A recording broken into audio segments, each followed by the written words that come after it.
which starts with the cornerback coming in from San Jose State and Javion Cole.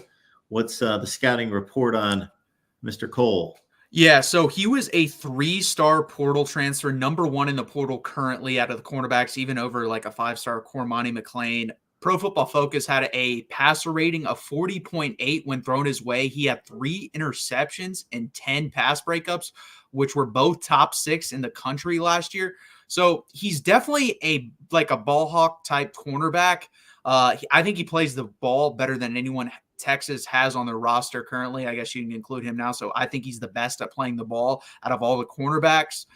I will say he's a little bit undersized. He's 5'10", he's 175. In a PK system, he usually likes the big, long, lengthy corners like Malik Muhammad, who's 6 foot, 6'1".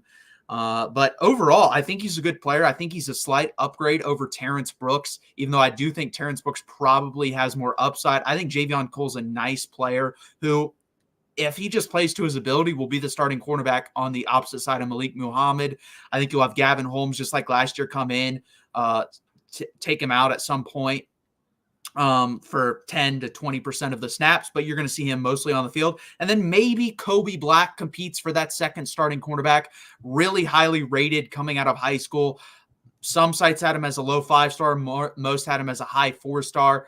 I think this cornerback position group got a little bit better with this addition. And again, Pro Football Focus had him as a top 20 cornerback overall. So he's definitely a draftable player as well. So slight upgrade here over Terrence Brooks. I think Texas did okay in the portal. I think they could have done a little bit better, but overall it isn't a bad addition, Mark.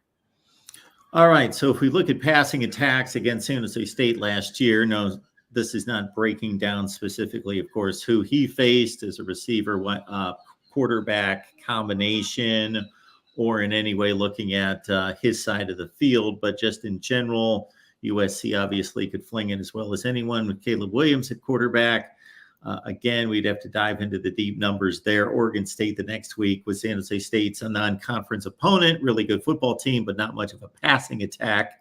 Although with DJ Uiagalelei, they threw it more effectively and more often than they had before that. And then they went deep into their Mountain West Conference schedule, aside from a date at Toledo against the Rockets, really good MAC team that won the conference last year or made it to the conference championship game.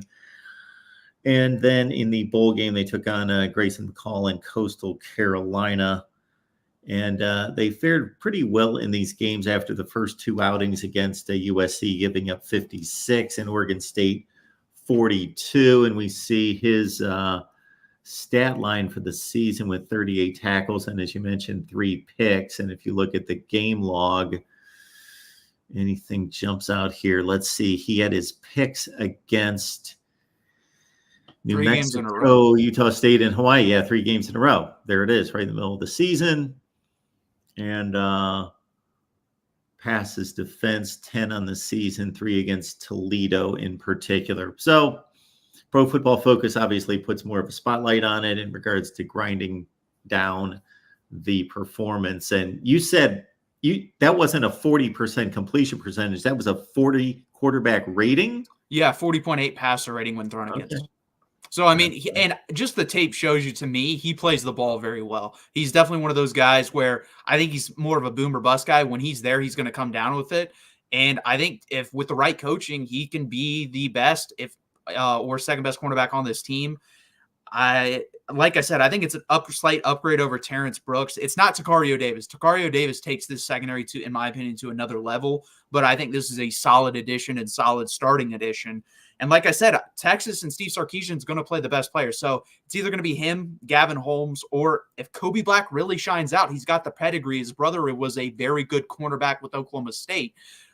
He could also play there too. And don't forget, Jahdae Barron actually was getting reps at that field cornerback position. He was the nickel cornerback last year, one of the best nickelbacks in the country. He was getting reps over there, so he could play there too. So I think overall, this is a very diverse secondary group.